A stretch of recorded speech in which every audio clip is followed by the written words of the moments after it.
అందరు చెప్పే మాట నేను చెప్తున్నాను. యూట్యూబ్ లో చూసాను సార్ మీది, అంటే మీ మాటలు అంటే దేవుడి గురించి చెప్పడము యాక్చువల్లీ నాకు బాగా నచ్చింది అనమాట. అట్లయితే మన లైఫ్ లో మనం ఎట్లా ఉండాలి ఏంటి తెలుసుకోవాలంటే మన లైఫ్ లో ఒక గురువు ఉండేది చాలా ఇంపార్టెంట్ కదా. నాకెందుకో నాకు అది మీరు అనిపించారు సార్. అందుకే నేను ఇంకా మీకు ఆల్రెడీ ఇంతకు ముందు కూడా నేను ఇన్స్టాగ్రామ్ లో కూడా నేను మీకు మెసేజ్ చేశాను సార్. చూసానా? అంటే ఇన్స్టాగ్రామ్ నేను చూసానా? చూడలేదు అనుకుంటా. ఇప్పుడు కూడా బిజీగా ట్రావెలింగ్ లో ఉన్నాం. అవును సార్, నేను వీడియోలు అన్ని చూస్తున్నాను, ప్లేసెస్ మారుతూనే ఉన్నాయి మీవి. అయిందా సార్ బ్రేక్ఫాస్ట్? అయిందా సార్? ఇప్పుడే పండ్లు తిన్నాం. అదే నా బ్రేక్ఫాస్ట్. అవునా సార్? అంటే మీరు ఎప్పుడు అయినా హైదరాబాద్ కి వస్తే చెప్పండి సార్, నేను మిమ్మల్ని కలుస్తాను. ఇప్పుడే హైదరాబాద్ లోనే ఉన్నాం కానీ మేము వెళ్తూ ఉన్నాం మంచిర్యాలకి. ఓకే. అమ్మ మళ్ళీ వస్తాం, మళ్ళీ వెళ్తాం, ఎందుకంటే ఇక్కడ ఇంటర్వ్యూలు ఇవ్వాలి. మళ్ళీ మొత్తం నేను మీ ఇంటర్వ్యూ నైట్ 11:30కి ఇంటికి వెళ్ళాను సార్. 11:30 నుంచి 12:30 వరకు నిద్ర వస్తున్నా కూడా ఇంటర్వ్యూ చూస్తే పడుకున్నా. అమ్మ నువ్వు చెబితే ఆశ్చర్యపోతావు. నేను ఒక్క భోజనమే చేస్తాను కదా. ఆ ఒక్క భోజనం కూడా నిన్న రాత్రి 7 అయింది. అంటే మధ్యాహ్నం 1 గంటకో 2కో 3కో 4కో తినాలి. నిన్న రాత్రి 7 అయింది. ఎందుకంటే నిన్న మొన్న అంతకుముందు రోజు కంటిన్యూ ఇంటర్వ్యూలు ఇవ్వడం వలన అవన్నీ అప్ అండ్ డౌన్ అయ్యి మొత్తానికి మళ్ళీ ఇంకా ఉన్నాయి. ఇంకో వేరే ఛానల్స్ మళ్ళీ వీళ్ళని బట్టి ఈ ట్రిప్ లోనో మళ్ళీ మీరు మాట్లాడారంటే ఇంకా ఆపోజిట్ పర్సన్ ఏం లేదు సార్ మాట్లాడడానికి. నేను చాలా మంది ఇస్కాన్ గురువులను చాలా మందిని ఫాలో అవుతున్నాను కానీ మీరు మాట్లాడేది ఏంటంటే ప్రజెంట్ మనకి ఇప్పుడు ఏం కావాలి, యూత్ కైనా సొసైటీకి అయినా వేస్ట్ టాపిక్లు వేస్ట్ మాటలు కాకుండా వాట్ వి వాంట్ రైట్ అది మీరు మాట్లాడుతున్నారు. అంతే కదా తల్లి. అది ఇంకొకటి ఏంటంటే ప్రతిసారి మీరు దేవుడి పేరు కూడా చెప్పట్లేదు. మనం అందరం బాగుండాలి ఆ కాన్సెప్ట్ నాకు బాగా నచ్చింది. కాదమ్మా, కేవలం మా దేవుడిని నమ్మేసుకో బాగుపడిపోతావు ఇవి చెప్పను నేను. ప్రాక్టికల్ అంతా ఎక్స్పీరియన్స్ అయ్యి వచ్చినాను సార్ నేను. మేము హిందూస్ యాక్చువల్లీ నరసింహస్వామిని అది అంతా అమ్మవారు అట్లా ఉండేది మా ఇంట్లో. మా ఫాదర్ చనిపోయాక చాలా పెద్ద స్టోరీ. తర్వాత నేను క్రిస్టియన్స్ లో కన్వర్ట్ అయిపోదాం అనుకున్నాను. అంటే నాకు అప్పుడు చాలా ప్రాబ్లమ్స్ సార్. బస్ కి కూడా నాకు వెళ్ళడానికి డబ్బులు ఉండేది కాదు, తినడానికి అంత నా మైండ్. మేము అక్కడ రెంట్ కు ఉండేవాళ్ళం ఎక్కడ మియాపూర్ లో బాజ్పల్లిలో. అట్లయితే మా క్రిస్టియన్స్ ఉండే మా ఓనర్ ఇంట్లోకి వచ్చేసి నువ్వు మంచిగా అవుతావు అది ఇది అంటే అప్పుడు నాకు ఎంత సార్ మా అంటే ఒక 18 or 19. చిన్నదానివి. మా మమ్మీ నేనే మా అక్క పెళ్లి చేసేసుకుంది. మా డాడీ చనిపోయింది అప్పుడే. మా డాడీ అకింపేట ఎయిర్ ఫోర్స్ లో జాబ్ చేసేవాళ్ళు. అట్లా చనిపోయింది ఆయన బాగా డ్రింకింగ్ కి ఇది చేసుకొని. తర్వాత ఎవరు లేరు ఇంకా. నేను అట్లా క్రిస్టియన్స్ లో 5 years సార్ డైలీ ఎప్పుడు ఎవ్రీ సండే పోతుండే ప్రేయర్ చేస్తుండే నాకు జాబ్ వస్తుందేమో, నాకు ఏదైనా ఒక చిన్నది ఒక 7,000 జాబ్ వచ్చినా చాలు నేను మా అమ్మ బ్రతుకుతామని అంత మైండ్ లో నేను వెళ్ళిపోయినాను సార్. కానీ ఏం లేదు, లాస్ట్ కి నేను చాలా అంటే చాలా లాస్ అయిపోయినాను. తర్వాత నేను రియలైజ్ అయినాను ఏంటంటే మన తల్లిని వదులుకొని వేరే తల్లి మనం చూస్తుంది అనుకొని పోతే మనకు అక్కడ ఏం ఉండదు. చిన్నదానివైనా ఉండమ్మా, నీకు ముందు చప్పట్లు కొట్టాలరా. కాదు నాన్న, నువ్వు చిన్నదానివైనా చాలా విలువైన మాట చెప్పావు తల్లి. చాలా కదు మరి కదా. ఇప్పుడు అమ్మే చూపించని ప్రేమ అదెవరో ఆంటీ చూపిస్తుందా? అదే కదా సార్, ఇప్పుడు అంతా అదే పొరపడుతున్నారు కదా. క్రైస్తవం అనేది ఆంటీ, నేషనల్ కి యాంటీ. అవును సార్. అమ్మా అట్లా అయింది సార్ నా లైఫ్ లో. నేను చాలా అంటే చాలా, నేను ఇప్పుడు సండే పోతుండే రాను, ఇప్పుడు ప్రేర్ చేయి నీకు ఇప్పుడు మండే రోజు ఇంటర్వ్యూ పోతుండే ఎక్కడ పని దొరకకపోతుండే సార్. తినడానికి తిండి లేకుండా, రెంట్ కట్టకుండా మేము ఎన్ని కష్టాలు పడ్డాం అంటే సార్. అప్పుడు ఇంకా నేను మా అమ్మాయి ఇంకా అక్కడ కొంచెం ఏరియా కూడా బాగాలేదు, అన్ని రకంగా మేము కష్టపడ్డాం సార్. అబద్ధం చెప్పొద్దు ఎప్పుడైనా, మనం పడ్డామనే చెప్పాలి. నేను చాలా కష్టాలు పడ్డాను. నా లైఫ్ లో కూడా అందరు దూరం అయిపోయారు. ఇంకా డబ్బులు లేకపోతే పరిస్థితి బాగాలేకపోతే ఎవరు మాట్లాడరు కదా. అంతే కదా తల్లి. కాదు నాన్న తల్లి, ఆయన పేరు లలిత్ జ్యువెలర్స్ ఉంది కదా. అవును, లలిత ఆయన లలిత జ్యువెలర్స్ ఆయన ఇంటర్వ్యూలో ఏడ్చాడమ్మా. అవునా? ఎందుకు ఏడ్చాడు? అంత డబ్బున్న ఆయన ఏడుస్తూ చెప్పాడు, డబ్బులు లేకపోతే ఎవరు దగ్గరికి రారండి అని. అవును సార్. అంటే అంటే అంటే ఆయన ఎన్ని ఇబ్బందులు పడి ఉంటాడు. అవును సార్. ఆయన అందుకే డైలాగ్ వాడతాడు కదా, డబ్బులు ఊరికే రావు అంటుంటాడు. అందుకనే ఆ కష్టం. అమ్మా అమ్మ ఏం చెప్తాడంటే, అమ్మా మీరు మా దగ్గర రండి, నచ్చితేనే తీసుకోండి, మీరు 10 షాపులు తిరగండి, ఎన్ని షాపులను తిరగండి, బలవంతంగా మాత్రం మా దగ్గర ఎప్పుడు నిజాయితీ నిజాయితీ ఆ కాన్సెప్ట్ నాకు బాగా. కూడా షాప్ ఉంది సార్ ఇక్కడ, బెలూన్స్ అన్లిమిటెడ్. ఇప్పుడు నాకు ప్రెసెంట్ పెళ్లి అయిపోయింది సార్, ఇప్పుడు నేను 5 months ప్రెగ్నెంట్ కూడా. తల్లి తల్లి తల్లి నువ్వు చక్కగా హరే కృష్ణ మంత్రం జపం చేస్తూ ఉండు, పొద్దున్న నుంచి నైట్ వరకు కూడా అదే సార్. నేను ఇంతకు ముందుకు నాకు నాన్ వెజ్ అంటే నాకు చాలా ఇష్టం ఉండేది. అంటే చెప్తున్నాను సార్, ఏం కాదు, you are like my daughter. Non veg అంటే నాకు చాలా ఇష్టం ఉండేది. నాకు మా హస్బెండ్ కి దాని గురించి గొడవలు, నాకు మా అమ్మకి దాని గురించి గొడవలు, అట్లాంటిది. ఇప్పుడు నాకు అది అంటేనే, దాన్ని చూస్తేనే నాకు అనిపిస్తుంది, దాన్ని చంపి మనం తిని మనం బాగుపడటం, మళ్ళీ మనకి ఒక లైఫ్ ఉంటుందా అని అట్లా ఒక కదా. ఇదేమ్మా అమ్మ, ఇదేరా దీన్నే రియలైజేషన్ అంటాం, దీన్నే మానవత్వం అంటాం, దీన్నే దయ అంటాం. ఇదే కావాలి మనకేం. చర్చికి పోతే ఏం సార్, చర్చికి పోయే రోజు వస్తుందో, వచ్చేటప్పుడు చికెన్ తీసుకొని వస్తారు, వండుకొని తింటారు. ఏంటి సార్ అది? నాకు అర్థమే.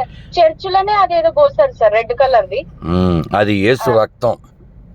వీళ్ళ బొంద, వీళ్ళ దగ్గర మొత్తం రక్తము, పాపము, నరకము, అగ్ని ఆరదు, పురుగు చావదు, అంతా రాక్షస జాతి అది. అవును సార్. ఇంకొకటి ఏమంటారు సార్ వాళ్ళు, యేసు ప్రభు మంచోడు, మా కోసం భూమి మీదకి వచ్చినాడు అని అంటారు. ఓకే, వచ్చిండు, యేసు ప్రభు మంచోడే కాదంటే, హ్యాజ్ ఎ హ్యూమన్ బీయింగ్ ఆయన వచ్చిండు, మీకు మంచి చేద్దామని వచ్చిండు. కానీ మీరేం చేసిరు? యేసు ప్రభుని చంపేసిరు, మీ చేతులతో మీరే చంపేసిరు. ఇప్పుడు చంపేసి ఆయన మొత్తం టార్చర్ పెట్టి మళ్ళా యేసు ప్రభు మీకోసం వచ్చినా మళ్ళీ మీరే చంపేస్తారు యేసు ప్రభు. ఇది వరకు మేకులు, ఇప్పుడైతే గుణపాలు. మళ్ళా యేసు ప్రభు వాళ్ళ కోసం వచ్చిన వాళ్ళే చంపేస్తారు సార్. ఎందుకంటే వాళ్ళకి ఇప్పుడేం నాన్ వెజ్ దొరకలేదు అనుకోండి, మనిషి కూడా కోసుకొని అసలు అన్ని వాళ్ళు అడ్డమైంది తింటారమ్మా, అడ్డమైంది తింటారు వాళ్ళు. అవును, అట్లా అడ్డగాడిదలు. అవునవును సార్. నాకు లైఫ్ లో చాలా అంటే చాలా ఎక్స్పీరియన్స్, అంటే చాలా మీ అంతా కాకపోయినా ఒక 1% సార్. ఎందుకంటే మీ మాటలు నాకు చాలా కదిలించినాయి సార్. నేను యాక్చువల్లీ చూస్తా, వదిలేస్తా, ఏదో మాట్లాడతారు, ఇంటర్వ్యూలకు వస్తారు, కానీ మీరు మాట్లాడిన మాట ఏంటంటే, ఇప్పుడు ప్రజెంట్ యూత్ కి అందరికి అవసరం. ముసలిలో అందరు అనుకుంటారు మనం ముసలిలో అయినాక దేవుడిని తలుచుకోవాలని, కానీ వాడిపోయిన పువ్వు దేవుడి దగ్గర. నీకు మళ్ళీ తప్పదు, చప్పట్లు కొట్టాలి. Give the big hand. Reddy, ఎందుకు చెప్పనా నాన్న? ఎందుకంటే ఈ సంస్కృతంలో చెప్తారు, నువ్వు తెలుగులో చెప్పావు చిన్నదానివి. ఇదే మాట అనాఘాత్ర పుష్పం అంటారు. అంటే భగవంతుడికి నువ్వు చాలా సరళంగా చెప్పిన మాట, చాలా విలువైన మాట. అంతే కదా నాన్న? ఇప్పుడు పూలు కుళ్ళిపోయినవి, పాడైపోయినవి, నిన్నటివి పెట్టం కదా, భగవంతుడికి కావాల్సింది మనం. ఈ మాట ఎవరు చెప్పారు చెప్పనా? నువ్వు చెప్పింది వివేకానంద చెప్పారు. నీకు తెలియకపోయినా నువ్వు ఆ మాట చెప్పావు. నవయుకులారా, మీరు తాజా పుష్పముల వలె భరతమాత చరణాల వద్ద అర్పింపబడితేనే ఈ దేశం, ఈ సంస్కృతి, ఈ సాంప్రదాయం రక్షించబడతాయని చెప్పారు. అవును సార్, కరెక్ట్ సార్. ఇంకొకటి సార్, ఇది మాట అందరు తెలుసుకోవాలి సార్. మీరు, నేనే కాకుండా అందరు క్రిస్టియన్ వాళ్ళకు రోజు రియలైజ్ అవుతారు. నాకు కావాలంటే మనం యాక్చువల్లీ వాళ్ళు అనుకుంటారు, మీరు ఇంటర్వ్యూలు ఇచ్చిన బైబుల్ ని తిడుతుండు, యేసు ప్రభుని తిట్టట్లే, హెల్ప్ చేస్తారు మీరు వాళ్ళకి. ఖచ్చితంగా మంచి ఏంది, చెడు ఏంది మీరు తెలుసుకోండి అని మీరు యు ఆర్ హెల్పింగ్ దెమ్. కానీ వాళ్ళు ఏమనుకుంటారు అంటే, ఈయన ఇంటర్వ్యూలో కూర్చొని మమ్మల్ని తిడుతుండదు. ఎందుకు? ఎవరిని తిడితే ఎవరికి ఏం రాదు, మన దగ్గర ఇంకేం చెప్తారు సార్? ఎవరిని తిట్టినా కూడా మనకు మళ్ళీ అదే రాస్తారు. పాపం సార్, అట్లాంటి మైండ్ సెట్ ఉన్న వాళ్ళు ఎవరన్నా తిడతారా సార్? మనం హెల్ప్ చేస్తున్నాం. అవును తల్లి, నన్ను తిట్టిన వాడు కూడా బాగుండాలి అనే నేను కోరుకుంటాను. వాడు నన్ను నరకానికి వెళ్ళాలి అని తిడుతుంటాడు ఒకడు, ఇంకోడేమో నువ్వు నాశనం అయిపోతావురా అంటాడు, ఇంకోడు పురుగులు పడిపోతావురా అంటాడు. ఇలా అన్నప్పటికీ కూడా వాడు బాగుండాలనే నేను కోరుకుంటా. ఎందుకంటే వాడు మనవాడే, వాడు మానవుడే, వాడు ఏమన్నా బయటివాడా కాదు కదా. కాబట్టి అందరూ బాగుండాలని చెప్పే నాకు గొప్ప మనసు సార్, అది గొప్ప మనసు. ఇది ఇట్లా ఎవరు థింకింగ్ ఉంటుంది తెలుసు సార్, నాకు తెలిసి అది మొత్తం మహాభారతం అయినాక కృష్ణుడికి శాపనార్థం పెడితే కూడా ఆమె నవ్వుకుంటే యాక్సెప్ట్ చేస్తాడు. అది సార్ మనది, అది మనం ఎంత ఇప్పుడు ఈ నిమిషం ఇట్లా ప్రాణం పోయినా చాలు దేవుడి గురించి తలుసుకోరు, అంత గొప్పగా మనం ఆలోచిస్తాం. వాళ్ళకి ఏం తెలుసు సార్, వాళ్ళకి ఏముందమ్మా వాళ్ళ దగ్గర ఏముంది చెప్పు, 1000 పేజీలు కూడా లేని ఒక పనికిమాలిన పుస్తకం. వాళ్ళు యాక్చువల్గా మంచోళ్ళే, కానీ వీళ్ళు డైపర్ గాళ్ళు ఎందుకు అయిపోయారంటే వాళ్ళ యొక్క మొత్తము ఇప్పుడు ఫారినర్స్ వచ్చినారు కదా సార్ మన దగ్గర, అదే సార్ ఇప్పుడు అదే నడుస్తుంది. హాయ్ హలో చూడు గుడ్ బై. ఇంకొకటి సండే రోజు ఖచ్చితంగా నాన్ వెజ్ తినాలి, పార్టీలకు ఉన్నా డబ్బులు ఉన్నా లేకపోయినా అప్పు తీసుకొచ్చి పార్టీలు చేసుకో.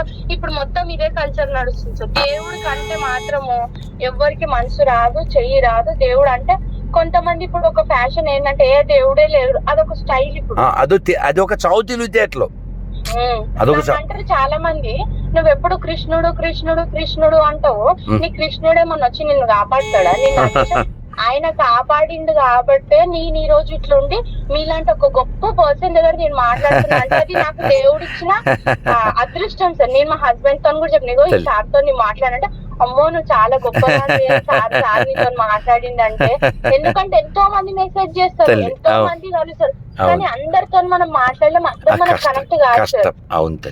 చాలా కష్టం. కానీ మీరు సార్ నిజంగా మీరు చెప్తున్నాను కదా, మీరు మాత్రం ఒక రేంజ్ సార్. నిజంగా ఇట్లా మిమ్మల్ని కరెక్ట్ గా యూజ్ చేసుకుంటే మొత్తము మనం ఎక్కడో ఉంటాం సార్.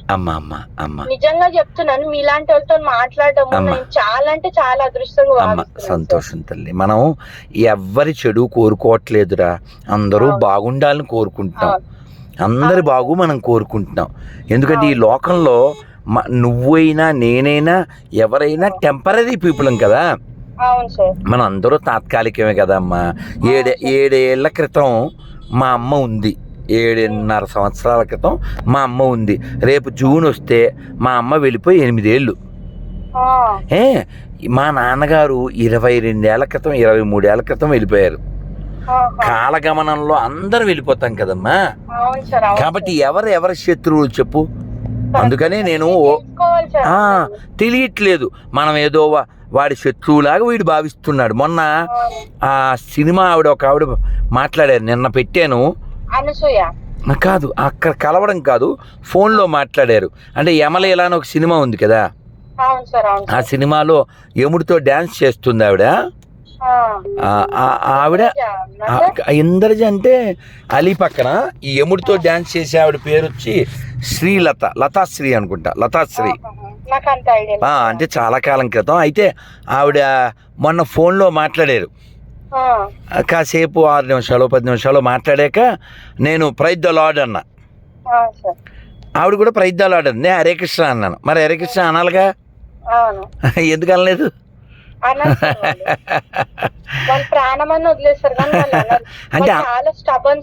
అంటే అంత దిగజారిపోవాలనా? ఇప్పుడు వాళ్ళ నాన్నగారి పేరు మాధవరావు, మరి ఆ పేరు ఎలా చెప్తావు? అది విష్ణుమూర్తి పేరే కదా.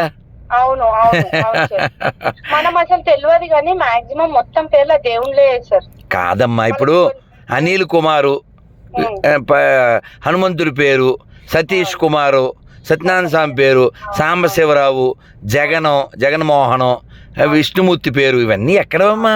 విజయలక్ష్మి పెట్టుకోవడానికి డబ్బులు ఒక ఇంటర్వ్యూలో ఒక మేడం అడిగింది సార్, రాజా ఉన్నాడు కదా సార్. కాదు తల్లి, నన్ను ఇంటర్వ్యూ చేసిన ఆవిడేగా. అవును సార్, అంజలి గారు. ఆ మేడం పేరు నాకు తెలియదు. ఆ మేడం అడిగింది, సార్ మరి మాది ప్రసాదం ఇస్తే తీసుకోలేరు తిరుపతిలో ఒక డ్రైవరు, మరి మా దగ్గర ఉన్న డ్రైవరు, మరి నేను అవే డబ్బులు ఇస్తున్నాను, మేము లక్ష్మీదేవి అంటే మా ఎట్లా తీసుకుంటున్నాడు? దానికి దీనికి కంపారిజన్ వద్దు మేడం, అది అదే ఇది మనం డబ్బులను ఏమంటాం సార్, లక్ష్మి. అవును సరస్వతిని ఏమంటాం చదువుల తల్లి అంటారు. క్రిస్టియన్స్ వాళ్ళు ఏమంటారు అంటే ఫస్ట్ చదువుకున్నది హైలీ ఎడ్యుకేటెడ్ క్వాలిఫికేటెడ్ ఉమెన్ వచ్చి మా క్రిస్టియన్ ఉమెనే. తెలుగులా హిందూస్ లా అసలు చదువే వీళ్ళ వీళ్ళ చదువు ఇలా చూడు. వీళ్ళకి చదువు అంటే అర్థం తెలుసా? అసలు చదువు అంటే ఏంటి నాన్న? చదువు అంటే నిన్ను నువ్వు తెలుసుకునేది, నిన్ను నీకు తెలిపేది. నువ్వెవరు అంటే చాలా స్పష్టంగా వీరబ్రహ్మేంద్ర స్వామి వారు చెప్పారు, ప్రహ్లాదుడు చెప్పాడు, ధ్రువుడు చెప్పాడు, వేమన గారు చెప్పారు. ఎంతమంది గొప్పవాళ్ళు. మనము అంటే ఆత్మస్వరూపులం. మరి మనం అంతా ఆత్మస్వరూపులం అయితే ఆ పనికిమాల బైబిల్లో అన్యుల్ని పోలి ఉండరాదు అని ప్రపంచాన్ని ఎందుకు విడగొట్టారు? అదే వాళ్ళు విడగొట్టారు సార్. వాళ్ళు సార్ ఇంకొకటి సార్, క్రిస్టియన్స్ నేను ఈషా ఫౌండేషన్ కి వెళ్ళినప్పుడు మొత్తం ఫారినర్స్ సార్. అవును, ఇస్కాన్ టెంపుల్ మొత్తం ఫారినర్స్. వాళ్ళకి తెలియదు నాన్న, వాళ్ళ రియలైజ్ అవుతున్నారు. అక్కడ 7 సముద్రాలు దాటున్నోళ్ళు వాళ్ళు పొద్దుంచి నైట్ వరకు వాళ్ళు తినేది ఓన్లీ బీఫే, మందు తప్పితే. అట్లాంటి వాళ్ళు రియలైజ్ ఇక్కడ వచ్చి బ్రతుకుతున్నారు. మనం ఇక్కడ ఉండుకొని పక్కనున్న గుడికి పోలేకుండా దేవుణ్ణి చూస్తే చిరాకు చేసుకుంటున్నాము. మనము మనది ఒక లైఫ్ అసలు నేను చచ్చిపోతా అంటారు. నిజంగా సగం మంది చనిపోతే కూడా ఏం పరక ఉంటే నన్ను చూసి అప్కమింగ్ జనరేషన్ మొత్తం చెడిపోతుంది. ఎందుకు సార్ నేనే చెప్తున్నా, నేనే 5 years చర్చ్ పోయినానికి తిండి లేదు సార్.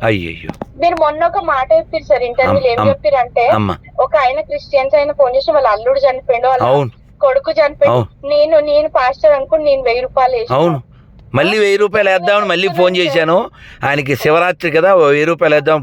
ఆయన ఫోన్కి దొరకలే, మళ్ళీ వేస్తా, ఎందుకంటే నాకు మనిషి కావాలి. అవును సార్. సార్ నిజంగా చెప్తున్నాను సార్, ఇదే హెల్ప్ సార్. నేను అప్పుడు ఒక టైంలో చర్చికి పోయినప్పుడు తినడానికి తిండి లేనప్పుడు ఎవరన్నా నాకు చేసి ఉంటే సార్, నేను ఈ రోజు నిజంగా క్రిస్టియానిటీలో ఉంటుండేనేమో సార్. అయ్యో క్రిస్టియన్స్ వాళ్ళు మంచి వాళ్ళని చెప్తున్నాను సార్. అంతే నాకు అర్థమైందన్నా, అంతే కదా. ఎవ్వరు నాకు ₹1 హెల్ప్ చేయలేదు సార్. నేను చాలా కష్టం, అంటే అందరు కష్టాలు పడతారు సార్, కష్టాలు పడకుండా ఎవరు లేరు. కానీ నేను కాలు నొప్పి పెట్టుకొని ఇంట్లో ప్రాబ్లమ్స్ పెట్టుకొని నేనైతే చాలా, అంటే ఒక స్టోరీ తీయొచ్చు సార్ నా సినిమా తల్లి. నాన్న ఇదంతా ఏంటంటే నాన్న మన యొక్క ఇబ్బందిని వాళ్ళు ఎన్కాష్ చేసుకోవడానికి కబుర్లు చెప్తారు. ఇప్పుడు నువ్వు నా వీడియోలు ఎప్పటి నుంచి చూస్తున్నావు? మీ వీడియోస్ సార్ జస్ట్ ఒక 2 weeks సార్. పూర్ణిపా స్కూలా వెరీ చిన్న కాదు నాన్న. 4 ఏళ్ళు 5 ఏళ్ళు 6 ఏళ్ళ నుంచి చూసిన వాళ్ళతో కూడా నేను నిన్న ఒక ఇంటర్వ్యూ ఇవ్వడానికి వెళ్ళాను. కిరణ్ టీవీ అని. వాళ్ళు దాదాపు 3 నెలల నుంచి అడుగుతున్నారు. నిన్న కుదిరింది, వెళ్తే ఆయన ఏమన్నారంటే, సార్ మీరు ఫస్ట్ పెట్టారు 70వ వీడియోనో 60వ వీడియో, అప్పటి నుంచి చూస్తున్నా అన్నారు. నిన్న కలిసారు ఆయన ఫస్ట్ టైం. ఇప్పుడు ఎన్ని వీడియోలు ఉన్నాయి? 21,000 వీడియోలు. అంటే నేను ఎంత తిరిగి ఉంటాను, ఎంత మాట్లాడుంటానో అర్థం చేసు. అయితే ఒక 2-3 ఏళ్ల క్రితం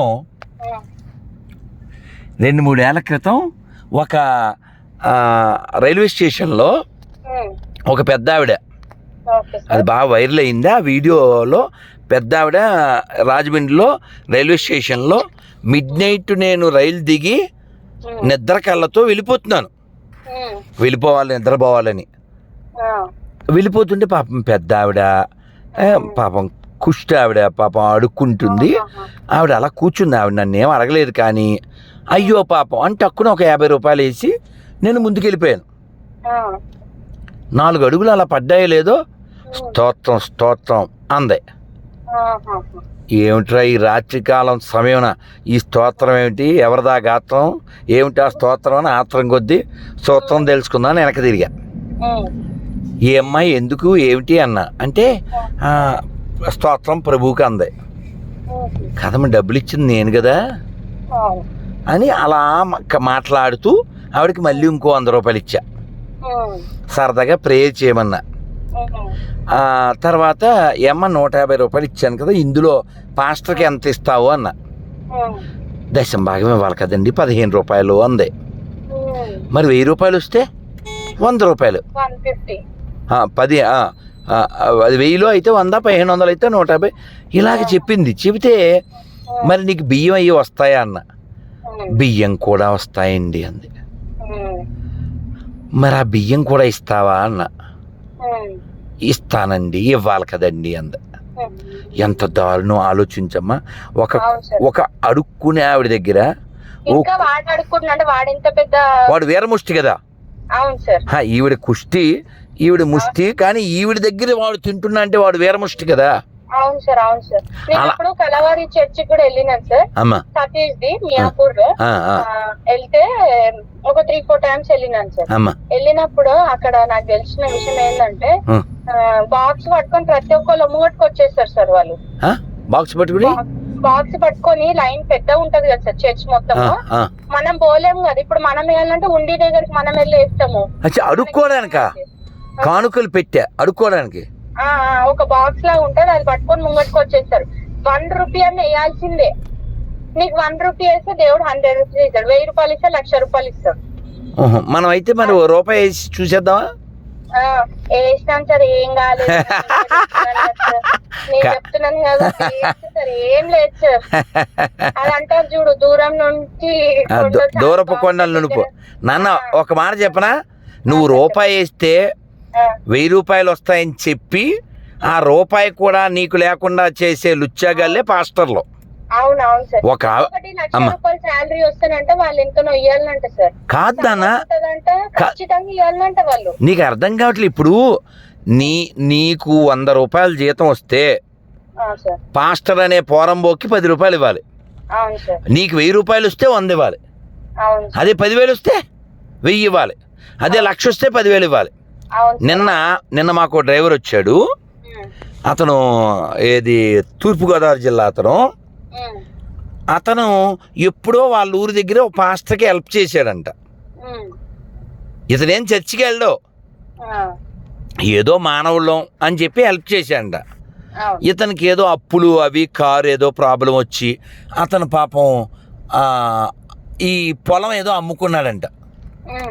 పొలం అమ్ముకుంటే ఆ పొలం అమ్ముకున్నాడని తెలిసి వీడు ఫోన్ చేశాడంట. ఎవరు? ఈ పాస్టర్. ఏమన్నా మీరు పొలం అమ్ముకున్నారు, మాకు దశంభాగం ఎవరా అని. అంటే ఈ నన్ను అంటే, ఎరా నీకు అసలు సిగ్గుశారం ఉందా? నేను ఏమన్నా గొర్రెని అనుకున్నావా? నేను పొలం అమ్ముకుంటే నీకెందుకు ఇవ్వాలరా, చెప్పు తీసి కొడతానని పెట్టేశాంట. అంటే వీళ్ళకి సిగ్గుశారం ఉండదమ్మా. ఎవడైనా ఇప్పుడు మనం ఉన్నాము, నేను అందరికీ చెప్తా హుండీలో డబ్బులు వేయిద్దని, హుండీలో డబ్బులు వేయిద్దని చెప్తాను నేను. అది మనకు స్వతంత్రం ఉంది, హుండీలో డబ్బులు వేయిద్దని చెప్తాను. అదే మరి హుండీలో నేను వెయ్యొద్దు అన్నట్టుగా దశంభాగాలు ఇవ్వక్కర్లేదని చెప్పమని చూద్దాం. చెప్తే మొత్తం ఒరే ఓ పండివరా, ఓ పండి ఒకటి ఇద్దాం. అయ్యో వాడికి రాతలేదా, వాడికి 100 ఇద్దాం అనుకున్నాం. అయ్యో చూడు, నేను 100 తీసి రెడీగా పట్టుకున్నాను, ఎదురుగా ఒక బెగ్గర వచ్చాడు కదా అని. అతనికి రాతలేదు చూడు, పండు 100 పట్టుకుని అంటే ట్రాఫిక్ జామ్లో చూడు, ఆ తక్కువ అతను ఇట్లా అటు వెళ్ళిపోయాడు, ట్రాఫిక్ వదిలేశాడు. సరే ఎవరికి ప్రాప్తి ఉంటే వాళ్ళకి మళ్ళీ ఇస్తాం అమ్మ. అందుకని వాళ్ళకి ప్రపంచంలో ఇప్పుడు అదేంటో చెప్తారమ్మా, ఏంటది మన మాఫియా అంటారు కదా, అలాగే ఇది ముష్టియా అన్నమాట. క్రైస్తవం అనేది ముష్టియా. ఏ పాస్టర్నైనా నేను చెప్పినట్టు చెప్పండి. వాళ్ళ దేవుడు యేసు అనేవాడు చవట కాబట్టి వీళ్ళకి దశంభాగాలు అడుక్కోవడానికి ఒక కాజు. నిజంగా నువ్వు చెప్పినట్టు యేసు అనేవాడు వస్తే వీళ్ళే చంపేస్తారు. ఎందుకంటే యేసు అనే ఒక ఫిక్షన్ క్యారెక్టర్ని పెట్టుకుని సార్ వస్తాడు అని చెప్పి వీళ్ళకి కబుర్లు. ఎందుకు చంపారు సార్? ఫస్ట్ రీజన్ వాళ్ళకి తెలియదు. యేసు ప్రభు ప్రాణాలు ఇయ్యలే. యేసు ప్రభు మీరు ప్రాణాలు తీసిర్రు. నలుగురికి మంచి చేస్తుండు, నలుగురికి బోధిస్తుండు, మంచిగా ఉండాలి, మంచిగా బ్రతకాలి అని బోధిస్తుంటే మీరు ఏం చేసారంటే, అమ్మ వీడు ఏంది మంచిగా చెప్పేసినని అది జెలస్ అయిపోయి మీరు అక్కడ వాళ్ళు ఏం చేసిరంటే, యేసు ప్రభు మంచివాడు అంటే ఎవరికి ఎప్పుడు ఇష్టం ఉండదు అమ్మా. అట్లా మంచిగా ఆయన చెప్పిండు కాబట్టి మీరే చంపేసి. ఇప్పుడు మళ్ళీ వచ్చి మంచిగా మీరు మంచిగా నేను ఏమంటే నేను దూతని, నా తండ్రి పైన ఉన్నాడు అని ఆయననే నోరుతో చెప్పిండు కదా. కదా చెప్పిండు ఆయన వీళ్ళకి బుద్ధి లేదు. ఇంకొకటి సార్, నేను ఇంకొక డాక్యుమెంటరీ చూసినాను సార్ బీబీసీలో. బుద్ధుడి దగ్గర ఫస్ట్ శిష్యుడు, మూడో శిష్యుడు వచ్చి యేసు ప్రభు అంట సార్. అంటే నేను ఒకటి చాలా కాలం క్రితం చదివాను, హిమాలయాల్లో జీసస్ అని. అతను ఇక్కడికి వచ్చి, అంటే దానికి ఒక మనం నమ్మదగిన ఒక ఇదేమిటంటే బైబిల్ ప్రకారంగా అతను 33.5 ఏళ్ళు జీవించాడు. 33.5 ఏళ్లలో దాదాపు 16-17 ఏళ్ళు కనబడలేదు, మిస్సింగ్. అతను ఇక్కడికి వచ్చి ఈ యోగ విద్య ఎట్లా వచ్చిండో తెలుసా సార్? కేరళకి వచ్చిండు ఫస్ట్. కేరళ నుంచి సముద్రం ఉంది కదా సార్ మనకి, అట్లా వచ్చి మన బుద్ధుడి దగ్గర అసిస్టెంట్ లెక్క జాయిన్. ఎందుకంటే ఇప్పుడు గొప్ప గొప్ప వాళ్ళు ఉంటారు కదా సార్, మన శంకరాచార్యులు, ఇంకా చెన్నైలో మనకు చాలా పెద్ద పెద్ద వాళ్ళు ఉన్నారు గురువులు, వాళ్ళ పేరు నాకు గుర్తు రావట్లేదు. వివేకానందుడు, ఇంకా ఇలా చాలా, ఇంకొకటి అమ్మవారి అరుణాచలంలో రమణ మహర్షి, వాళ్ళు గొప్ప గొప్ప, వాళ్ళకి ఎవ్వరు బోధించలే. అవును, వాళ్ళు మహర్షులు, వాళ్ళు మొత్తం సెల్ఫ్ మేడ్. అట్లా ఆయనకు వెల్పు వెలిగింది యేసు ప్రభుకి 10 years 11 years కి రాగానే. నేనెవరిని అని ఆయనకు వచ్చి, ఆయన వచ్చిండు ఇక్కడ కేరళకి వచ్చి. అంటే నేను బీబీసీ డాక్యుమెంటరీ చూసిన, నిజం అమ్మా, నేను చదివా. అయితే ఆయన బుద్ధుడి దగ్గరకు వచ్చి వాట్ ఈజ్ వాట్, మంచి ఏంది చెడు ఏందని మొత్తం నేర్చుకొని 10 మీరు అన్నట్టు 17 years 18 years పోతాడు, నేర్చుకొని అక్కడ వెళ్తాడు. వెళ్ళి నేను అక్కడ ఉన్న కూడా అంత మంచి చేస్తాను. బుద్ధుడిదే కాన్సెప్ట్ అక్కడ. బుద్ధుడు పొట్టు పెట్టుకుంటాడా? పెట్టుకోడు. ఎందుకు పెట్టుకోడు అంటే నాది ఎప్పటికైనా బాడీ వెళ్ళిపోయేదే కదా, ఏదైనా దేవుడికి అంకితం అని అంత ప్యూర్ గా ఉన్నాడు ఆయన. దీన్ని వీళ్ళు ఏం చేస్తారంటే బొట్టు పెట్టుకుంటే ఇదైతే, బొట్టు పెట్టుకుంటే అదైతే, గాజులు అసలు బ్యాంగిల్స్ వేసుకుంటే బాడీకి గాని గర్భసంచికి గాని ఎంతో మంచి బెనిఫిట్స్ ఉన్నాయి. వాళ్ళంతా నెగిటివ్, ఇప్పుడు మొత్తం నెగిటివ్ వాళ్ళు. ఇంకేం ఉండదమ్మా, వాళ్ళ దగ్గర ఉన్నది విడగొట్టు, చెడగొట్టు, పడగొట్టు, వాళ్ళతో కొల్లగొట్టు. ఇదే క్రైస్తవం అంటే. మీరు అడగండి సార్, ఎప్పుడైనా మీరు ఇంటర్వ్యూలో కూర్చుంటారు కదా, మీరు అడగండి, మీరు ఎన్ని ఇయర్స్ యేసు ప్రభు మీకు బోధించిండు? 3 years 4 years? మిగతా 15-17 years ఆయన ఎక్కడ పోయిండని వాళ్ళ మొక్క అంటే మొత్తం ఈ హైదరాబాద్ మొత్తం, ఆంధ్ర మొత్తం, ఇండియా మొత్తం షేక్ అవుతుంది సార్. తెలుసుకోవాలి సార్. ఖచ్చితంగా నేను అడుగుతా. నేను వచ్చింది అడగడానికి, ఈ గొర్రె దరిద్రాన్ని కడగడానికి. సార్ మిమ్మల్ని దేవుడు పంపించినాడు. ఉండాలి సార్, మీలాంటి వాళ్ళు ఉండాలి. ఎంత మంది ఉంటే వాళ్ళందరినీ అనగదొక్కడం ఇప్పుడు చాలా అయిపోయింది. ఇంకా స్టాప్. మనం ఏంది నిజం ఏంది, ఎందుకంటే మనకు కాదు, అప్కమింగ్ జనరేషన్ కోసం. నేనేమంటా అంటే, ఇప్పుడు అసలు మానవ జన్మే గొప్పది కదా తల్లి. అలాంటిది మనం ఎక్కడ పుట్టాం? వీరులు పుట్టిన నేలలో పుట్టాం, మహర్షులు పుట్టిన నేలలో పుట్టాం. ఈ దరిద్రం మనకెందుకు నాన్న? ఇప్పుడు మేము డాక్టర్ గారు కారు పంపించారు నాన్న, మంచిర్యాల పెద్ద కారు, ఇన్నోవా కారు. ఇప్పుడు ఎవడో మా పక్క నుంచి వచ్చి ఒక పాత మారుతి 800 కారులో, సార్ అది తొక్కల కారు, అది వదిలేండి సార్, మా కారులోకి వచ్చాను సార్ అన్నాడు. ఇంకో ఎలా చూస్తాం? అంటే మరీ అంత ఎదవలా కనబడుతున్నావా? ఓ మాది కూడా కనబడట్లేదు అని చూస్తాం కదా. అలాగా క్రైస్తవం అనేది ఒక డొక్కు. అందుకని వాళ్ళకి మనం గడ్డి పెట్టో లేకపోతే బుజ్జగించో వాళ్ళందరికీ ఎక్స్ప్లెయిన్ చేయాల్సిన బాధ్యత మనకుంది సార్. మనకుంది సార్. నేను ఒక మాట చెప్తాను సార్ మీకు. యేసు ప్రభు అంటాడు కదా, యేసు ప్రభే నోరుతో చెప్తాడు, నా తండ్రి పైన ఉన్నాడు, నేను వచ్చినాను అని చెప్తాడు. ఆయన బుద్ధుడి దగ్గర శిష్యరికం తీసుకుని పోయి అక్కడ చెప్పిండు. వాళ్ళకి అది తెలియదు. యేసు ప్రభే చెప్పిండు, యేసు ప్రభు చెప్పలేరు. యేసు ప్రభుకి గురువు ఎవరంటే బుద్ధుడు. అదెవరు? బుద్ధుడు ఎవరు? రాముడు వాళ్ళ ఫ్యామిలీ. Discovery documentary.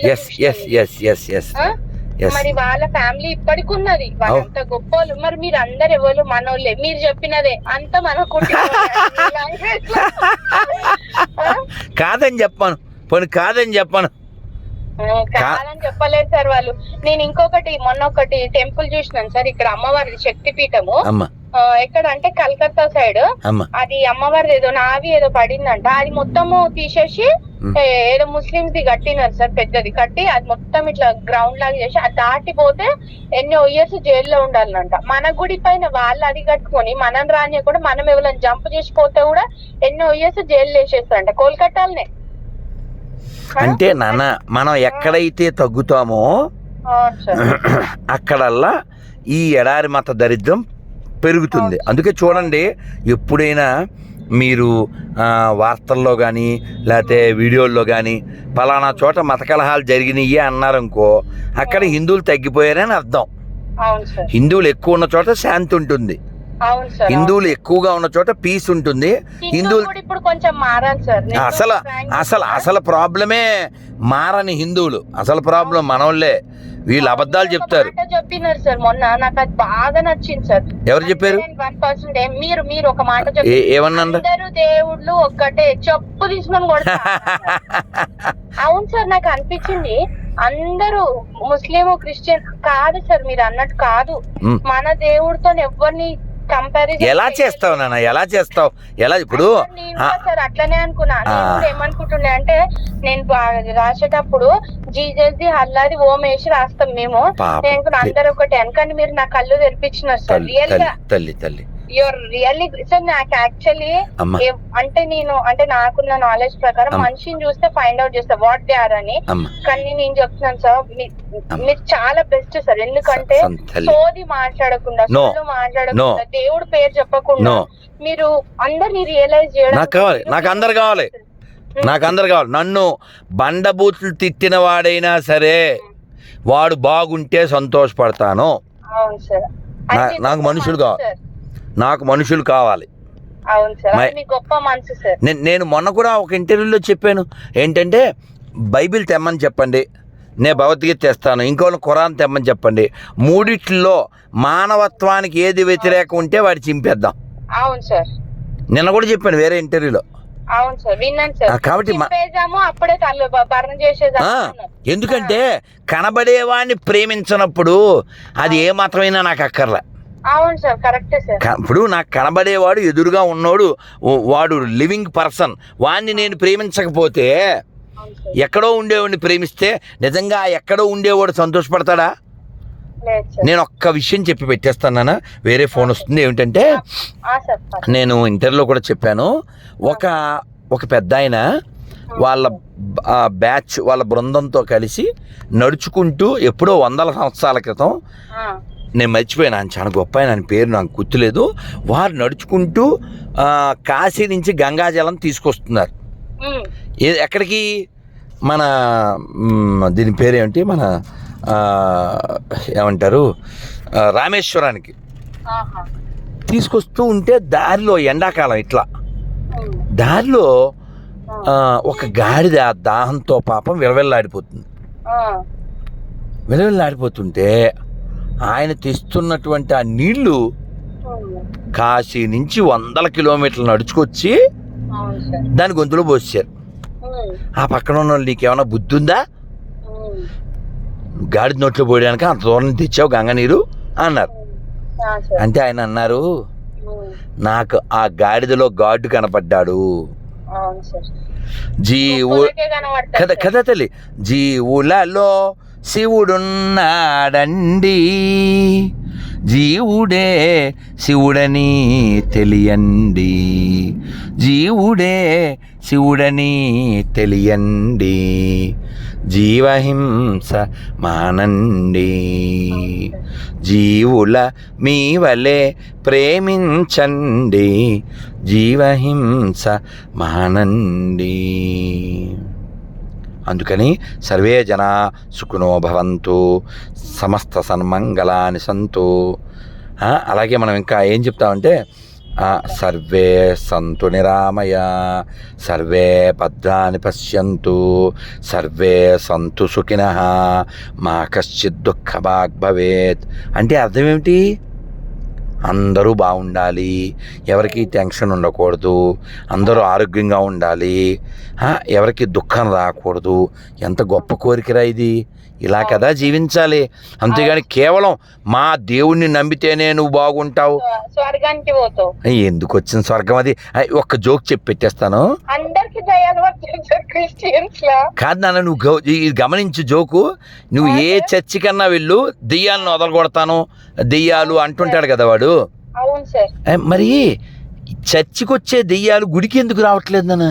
ఏమో సార్. ఎందుకో చెప్పనా, చర్చిలో ఉండేది శవం కదా, అవును సార్. అందుకని శవం దగ్గరికే దెయ్యాలు వెళ్ళి నేను వేడాను నేడాను నేను అంటుండాయి. Correct sir. నన్ను ఒక ముస్లిమ్స్ పర్సన్ సార్ మొన్న వస్తుంటాడు అప్పుడప్పుడు షాప్ కి. ఆయన ముస్లిమ్స్ అయినా మనకి రాముంది ఓపెనింగ్ అయింది కదా సార్ టెంపుల్, మన అయోధ్య వెళ్ళొచ్చా? అయోధ్య. అట్లయితే అంటున్నాడు, ఎన్ని మేడం ఇంకా ఎన్ని గుడిలు కడతారు. నేను అన్నాను మళ్ళీ గుడి కట్టేటప్పుడు మా డబ్బులు తీసుకురా అది ఇది అన్నారు. మరి మసీద్ కూడా కడుతున్నారు అంటే కదా సార్. ఇప్పుడు దానికి మీకు నిజంగా మీ దేవుడు అంటే ఇష్టం కదా, మరి మీరు ఎంత డొనేట్ చేస్తున్నారు అని అడిగిన. నేను ఎందుకు డొనేట్ చేస్తాను మేడం అంటే, మరి మాది కట్టుకునేటప్పుడు మీరు గొడవ చేసిరు, మరి మీ దేవుడు నిజంగా మీకు ఇష్టం ఉంటే మా హిందూస్ లాగా మీరు కూడా డొనేట్ చేయండి, మీ దేవుడిని నిలబెట్టుకోండి అని నేను అన్నాను సార్. నేను very good very good very good. ఎందుకంటే నాన్న మనం మన డబ్బులతో మన దేశంలో మన రాముడు పుట్టిన చోట మనం గుడి కట్టుకున్నాం. కానీ వాళ్ళు మన దేవాలయాలు 100,000 కూల్చి మసీదులు కట్టుకున్నారు. కాబట్టి ఈ ప్రపంచంలో ఈ దునియాలో ఏ మతం వాడు హిందువుల్ని ప్రశ్నించడానికి సరిపోడు. ఎందుకంటే మనం ఎవరిని బలవంత పెట్టము, ఎవరిని దేబిరించము, ఎవరిని బెదిరించము. కాబట్టి ప్రపంచం బాగుండాలంటే భారత్ బాగుండాలి, భారత్ బాగుండాలంటే హిందువులు బాగుండాలి, హిందువులు బాగుండాలంటే హిందూయిజం, హిందూ తత్వం, సనాతన ధర్మం బాగుండాలి. దానికోసం మనం అంతా కలిసి ఉండాలి తల్లి. నువ్వు చక్కగా చాలా చక్కని విషయాలు చెప్పావు తల్లి. అమ్మ నేను ఇంకా చాలా ఫోన్లు వస్తున్నాయి, నేను ఇంకా ప్రయాణం ఉంది తల్లి. చాలా సంతోషం తల్లి. అమ్మ నువ్వు కాస్త బుక్స్ నీకు చెప్పక్కర్లేదు, కానీ ఒక పుస్తకం ఎప్పుడన్నా కలిసినప్పుడు నేను మన అబిడ్స్లో ఇస్కాన్ ఉంది, అక్కడికి వద్దురు మీరు ఏదన్నా నేను వచ్చినప్పుడు.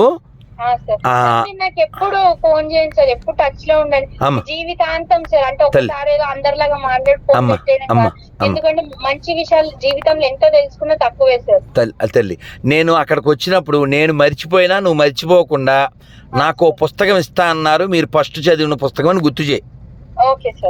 నేను ఫస్ట్ చదివిన ఇస్కాన్ బుక్ అమ్మ, చాలా అద్భుతమైన పుస్తకం, నేను నీకు ఇస్తాను అమ్మ.